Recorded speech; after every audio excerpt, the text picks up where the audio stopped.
Hey everybody, Tanya from Shooting Star SVG back, and today we are going to talk about promoting your work. This is lesson 9 of the Passive Income Bootcamp, which means you got this one, and you got one more, which is SEO Basics or Search Engine Optimization 101. We're going to go through these, and then y'all are going to be well on your way to starting your business if you haven't started designing and doing that stuff already, which you should be working on while you're going through these lessons, okay?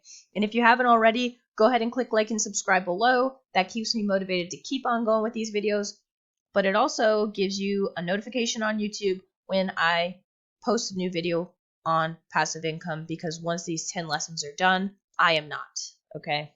So keep that in mind if you're looking for some more tips and tricks to help you grow, okay? So a lot of people forget that promotion is a huge part of what we do as digital sellers. You can't just go throw a bunch of items up on the web and expect everybody to flock to them and buy them, okay? Promotion is something that you should focus on every week. Every week.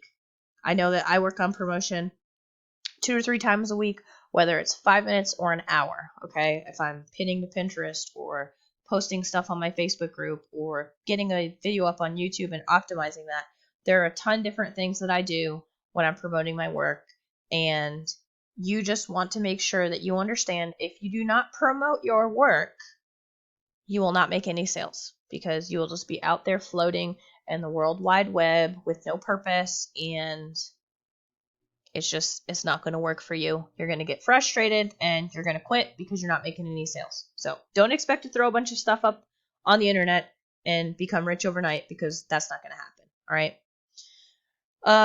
There are several different ways that you can promote your work. I know not all people are social media savvy. I am going to be going through some tips on Facebook pages and Facebook groups and the differences between Facebook pages and groups. And I'll get into Instagram once I resurrect mine, because I've been neglecting Instagram for probably over a year now.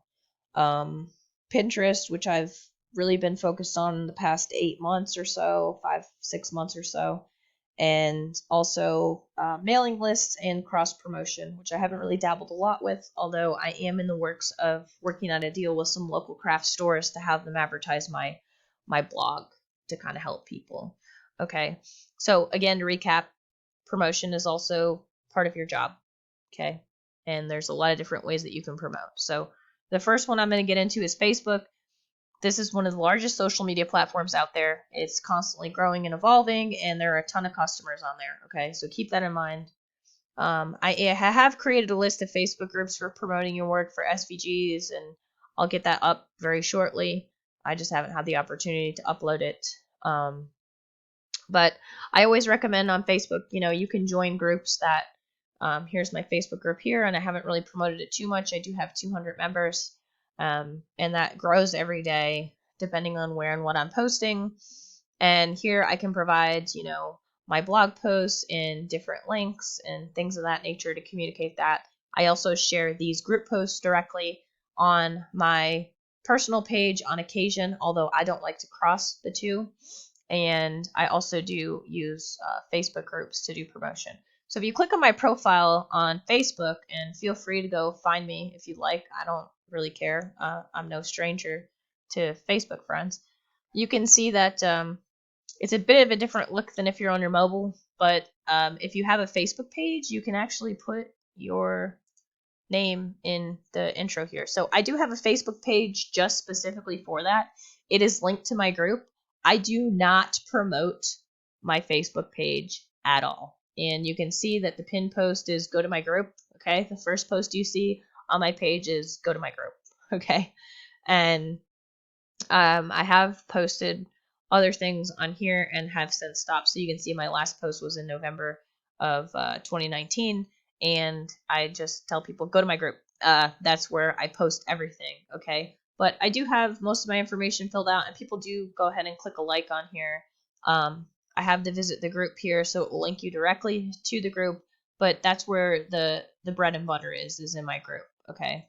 Another thing about Facebook is you can join Facebook groups where you can sell your files. And a lot of these are people actually trying to sell their files, but there are some people that go there looking for files. And it is good for Google ranking and things of that nature. So keep that in mind. You can join these groups and provide your files and just kind of monitor your analytics and your traffic based off of what you're seeing.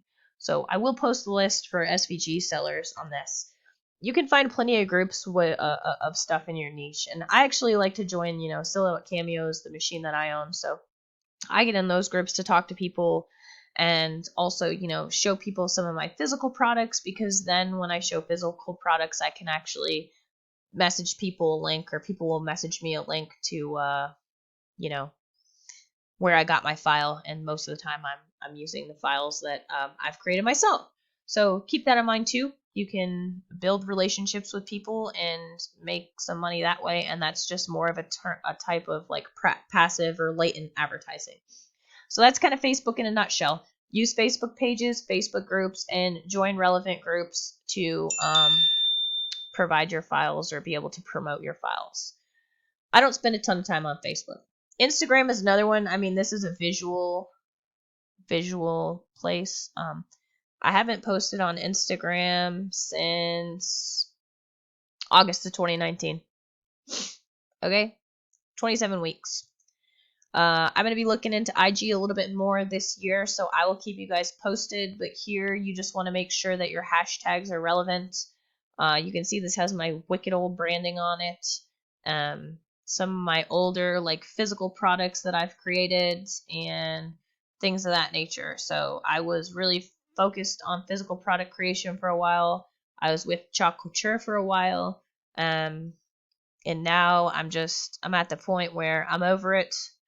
I've moved on to digital, and I am going to start promoting that fairly soon. So I'll keep you posted on IG. But the biggest thing about Instagram that you want to remember is when you're promoting, and hopefully I did this here. I didn't do it on this post. Let's see if I did on this one. Nope.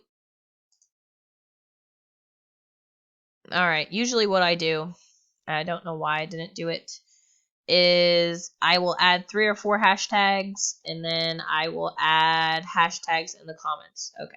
So here's my post. Here is my, God, this is my very beginning old awful branding. I wish people would have told me about this. Go back to the branding post if you haven't already. Don't do what I did. This is so ugly. And then add your hashtags in the comments. So what you'll do is you'll post something, and then you will go ahead and comment after you post, and you will add the rest of your hashtags underneath that, so you're not taking up the comments section. So again, I posted this, and then I went ahead and put my hashtags underneath that. I will be adding a list of hashtags for Instagram and Pinterest in my blog post soon. I've already created that list, and I have that for SVGs as well as scrapbooking. Okay, so there's Instagram in a nutshell. More to come on IG as I get into that. Pinterest. I'm struggling. I'm going through a little bit of a down dip in Pinterest right now, and that's cool. Pinterest you can use to promote affiliate and website links.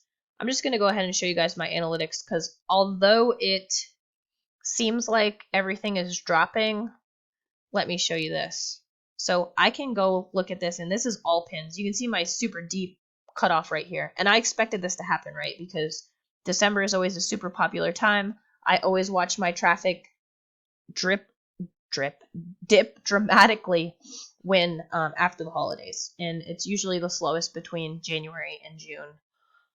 And then once summer picks up, it tends to get goes back up again. And those are just trends that I've seen while using Pinterest and doing research. But these are all my pins, okay? Everything that I've shared and pinned to Pinterest. But if I just click on Shooting Star SVG, which is my website, right? These are pins directly from my website. You can see that over the past 30 days, my engagement has gone up 53%, and my total audience has gone up over 100%. So I'm not necessarily concerned about all of my pins. I'm really concerned about my direct website pins because these ones are ones that are directly going to gain me profit. Okay, the other ones may or may not, depending on if they're affiliate related from some of the websites I'm affiliate on, or if they link to one of my other shops like Design Bundles or Etsy or anything like that. So again, I'm fine with the dip when I look at all pins, and I'm not freaking out about it because all of these top are growing for my website, which means my website growth is increasing, and that's all I care about. So use Pinterest to promote your business. Make sure you're looking into tall pins and square pins. You can do both. It doesn't really matter. I do both. I haven't really seen a difference between tall and square. I mean, Pinterest makes this a big deal. I don't see the huge difference in it, although I will recommend tall pins versus square pins. Okay, so there's Pinterest in a nutshell. You can check out some of my other videos on Tailwind and how to use automation on your Pinterest. You can also look into some of my other Pinterest posts that go through what analytics mean and things of that nature. So just keep that in the back of your mind. I'll link some of those to this video so you can check that out. And then I'm going to talk about mailing lists, okay? I use MailChimp right now, although I am thinking about abandoning them because they are a little pricey, and I am looking into some other platforms based on some feedback I'm getting. I do have a pop-up form on my website that people can fill out their information to be included on this, and I have two. I just created this passive income bootcamp audience, which is something that y'all should subscribe to. Let me put a little plug in for that. I'll throw a link to that below in the description underneath the timestamps, and you can use this to blast out blog posts, free files, design tips, any type of updates that you have to your business. You can utilize MailChimp. Okay, so that's really all I wanted to cover. Oh, except for Etsy ads. So I'm going to bring you guys into the back of my shop. I don't normally do this, but whatever. Here we go. You go into the back of my shop, and I do have Etsy marketing turned on. So if you're on your shop manager on your dashboard, you just go down to marketing and click on advertising, and that's going to show you your advertising analytics. So I'm just going to go ahead and do this month. Okay. My budget is $1 a day. You can change your budget. You can choose your advertised listings, and you can turn your ads off if you need to under more options. So right now I am not advertising some of the older holiday listings like Christmas, Halloween, Thanksgiving, and things like that because people there's no reason for me to advertise them because people aren't they're not looking for those right now. So I'm actually going to go to Valentine's Day. I'm going to select all 16 except for the chicken nugget one and this heartbreaker one and this love one because you can use those outside of Valentine's Day. And I'm going to update that. Okay, and that's going to change, and that's going to take away, whoops. That was the opposite of what I wanted to do. I'm going to take these ones that I don't want away.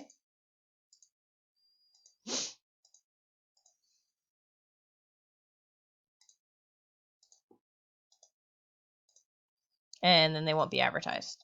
Okay? And I have a budget of $1 a day. Did that work? Okay, good. And, you can change what you're advertising based off of your needs. You can see that I'm not advertising any of my Christmas, and I'm not advertising any of my Thanksgiving, and I will actually take away probably some other ones later. But for the purposes of this, you can see how many listings you're advertising, and you can change that. So for the month of February, I've had 70,000 ad views, 586 ad clicks, 77 orders from ads. I've spent $15.84 on advertising. I made $284.50 revenue from ads. Okay. To me, for spending $1 a day, for spending $15 and getting 284 from advertising, like I'm cool with that. And usually around major holidays, I will up my budget to between $2 and $5 a day, because that will increase my ad views and my visibility. And this also includes Google advertising. So for me, the price point is worth it. The return on investment is worth it. So if you are on Etsy and you're just starting off, I do recommend turning on ads. And then when you are in this, you can sort by how much money you've made off of each file. So if I do for this year, and that's just from January to February, I've spent $44 on ads so far this year, and I've made $633.50. I'd say that that's pretty good. And then if you look at last year in total, I spent $122.44 on ads. Mind you, my budget was mostly $1 a day. I did not start advertising until towards the tail end of the year because I just wasn't sure about it. I made over $1,200, almost $1,300 from ads. And you can see that I just crushed it with some of these files. So keep in mind, if you're looking for something to help boost your sales, advertising is a really good place to go. And they will promote you in Google Shopping, so that helps. And then the cross promotion is something you can use once you grow a decent following, or even if you don't. I do some Google searches every now and again to find different blogs. I like to comment and interact on other people's blogs. And occasionally people are looking for guest posters or things of that nature. Anything that I can do to get my name out there, I'm going to do it. Even if they don't get a lot of traffic, a little bit of traffic today is more than I had yesterday. So keep that in mind. So yeah, that's just some of the things that you can take into consideration for promotion. Again, keep in mind, you don't have to do all of these. You can do one or two. I mean, if you do none, you're not really going to go far. Pick one that you're comfortable with and then grow from there. Again, I'm pretty good on Facebook. I've been growing my Pinterest. I feel confident in my Pinterest scheduling and skills now. So I'm going to move on to Instagram probably in a few months here. And pick that growth up, right? And I'm driving more traffic to my blog. I'm getting the right type of engagement on my Pinterest. And in conjunction with that, I'm seeing sales and traffic. And that's what you want, right? So if you're not seeing that, check and adjust your strategies. I'll be having more posts specifically on each one of these promotion subjects. And again, if you want to be in the know on that, please click like and subscribe below. More than happy to answer any questions you might have. And if y'all need anything else, feel free to reach out to me. And I'll catch you all for the next lesson, which is going to cover search engine optimization. Have a great night.